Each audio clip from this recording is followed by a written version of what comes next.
Hello, welcome back. Just doing a couple of tests here on an Echo Dot. I was kind of curious as to how much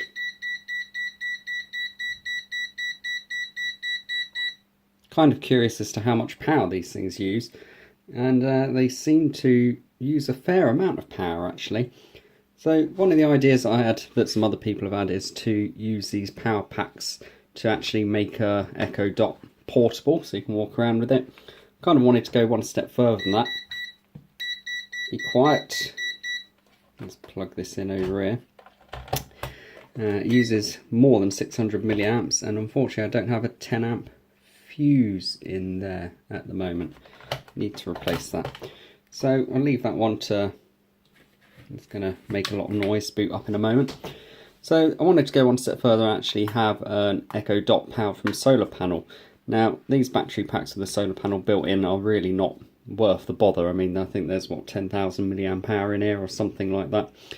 This little solar panel can maybe make 50 milliamps at the most, I think, at about 5 volts. So it's never really going to charge this thing up very rapidly. So the idea is to make a much bigger power pack like this and attach an Echo Dot to it. So what I wanted to do was do a couple of base readings here. I've got my multimeter. I've already done the readings, so I can just share those. I've powered it up off a bench supply. Can give me 5 volts at 2 amps. Plug it in. It takes a moment or two to start to do anything.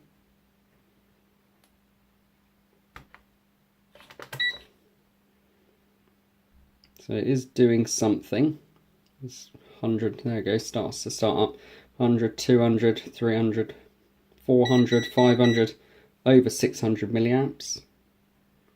Settles back down. Just pause this because this thing's going to beep away merrily. Right, to save a bit of time, I've gone through, taken a number of readings from this multimeter, and these are the readings I've got. In standby mode, it's still a little bit high. I think this meter shows a little higher than the other meter that I used, but unfortunately the battery ran out. So standby, when it's just kind of sitting there doing nothing, I've seen typically a draw of about 176 milliamps. Now it's a bit higher on this meter, but I used another meter and I've done the calculations, so we'll just go with that at 5 volts. Put it into mute mode, it uses quite a lot of power actually. So draws that up to, you know, about 340 milliamps. It does start to settle back down, but that's obviously because we've got all these LEDs lit up. So in mute mode, again, all these figures are going to be a little bit lower, so you might want to do your own readings and figure it out. But 312 milliamps I had off the other meter. And just like all of these things, the other meter, if I get it, is this solar powered meter. It's quite a nice job, but unfortunately on the British winter days there's not quite enough to keep it charged up fully, and you can manually charge it, but they've got this strange thing where you actually have to put it into charge mode. You put your ground and your positive lead in there, and then what we actually do is stick those into the mains and charge it up off 240 volts for some reason. Oh no, it's come back on here, it's charging up, so I'll leave that in this light charging. Okay, so mute mode, 312 milliamps. Now, actually, if I ask for a joke, I don't know which one this is, so give me a moment. Computer, tell me a joke.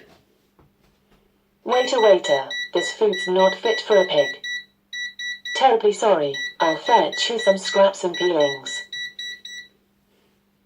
Now that was interrupted a lot by multimeter beeping, and that's because it was drawing over its recommended amount of current, so it was maxing out.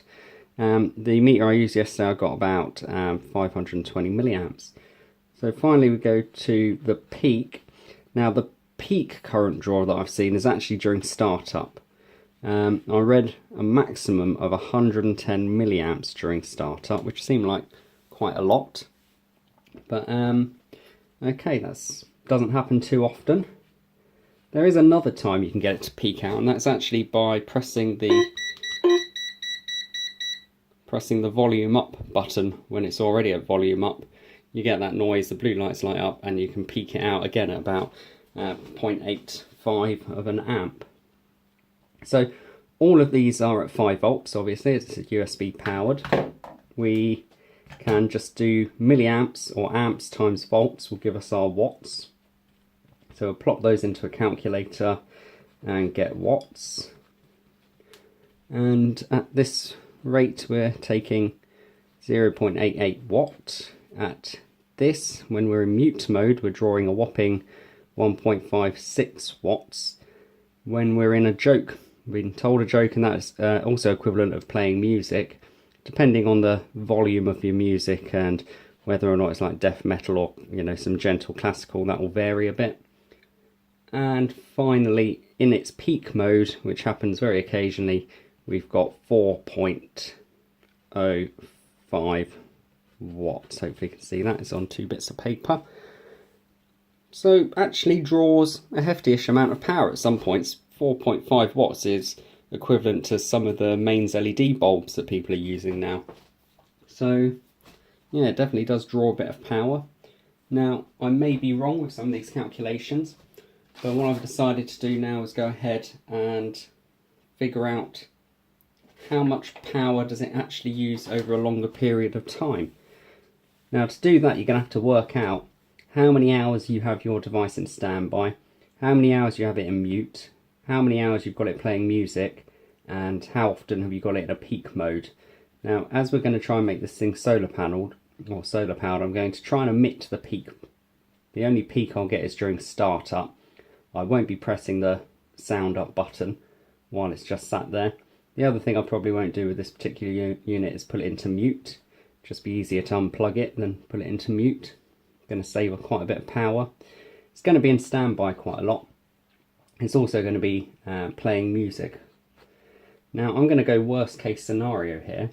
Over a 24-hour period, I may well want to play up to 15 hours of music. Very unlikely, but I might want to play 15 hours of music. So I'll put that 15 times joke mode.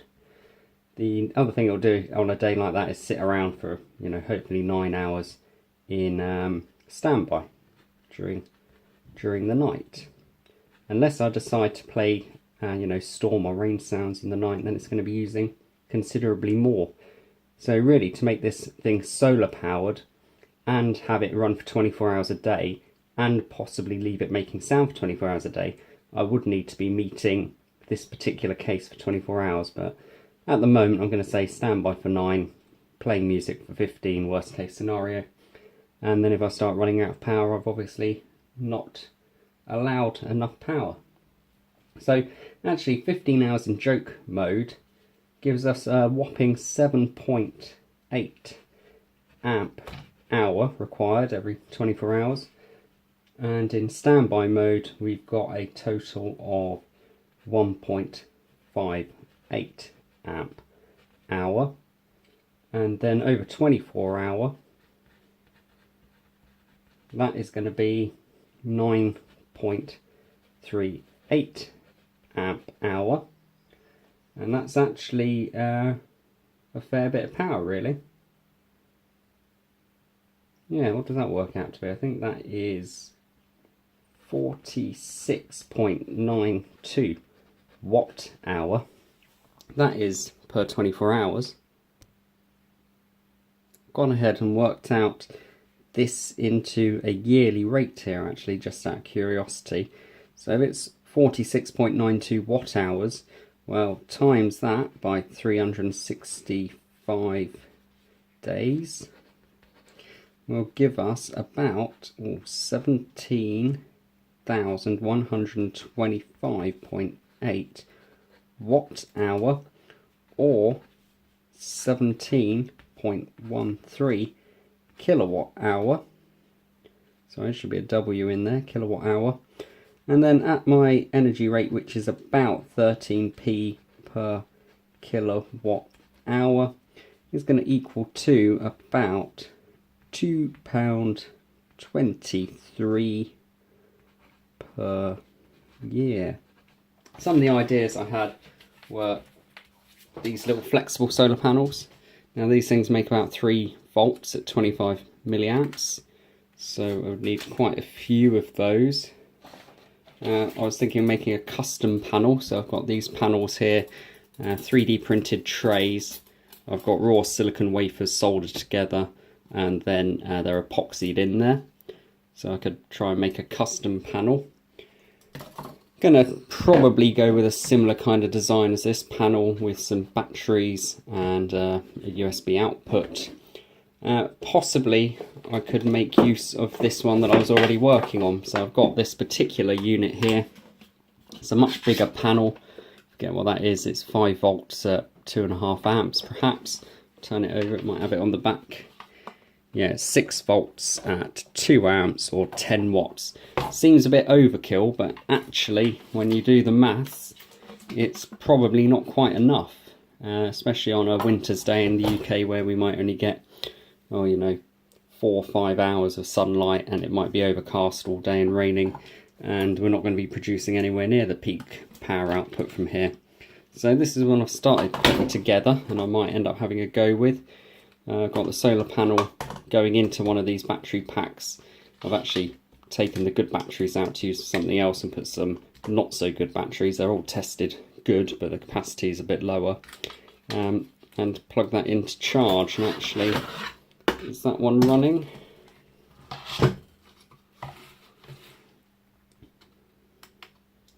And it says it's fully charged, so just been sat there in the room and it's fully charged. And I'll actually plug the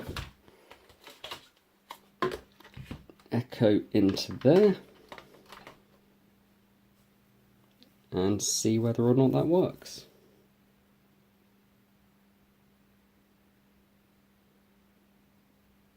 Doesn't currently look like it's doing anything.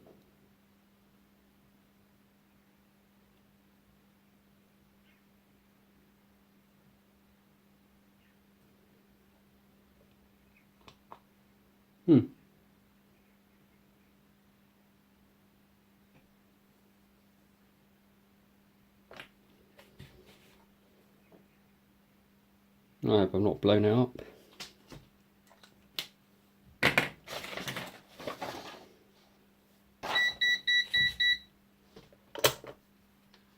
Let's plug this device in, see what happens.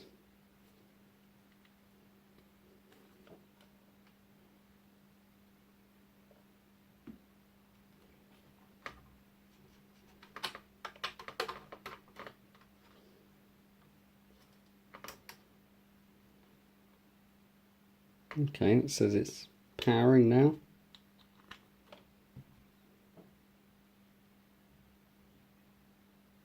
There we go, starting up. You can see it does power fine off there. So I guess I'm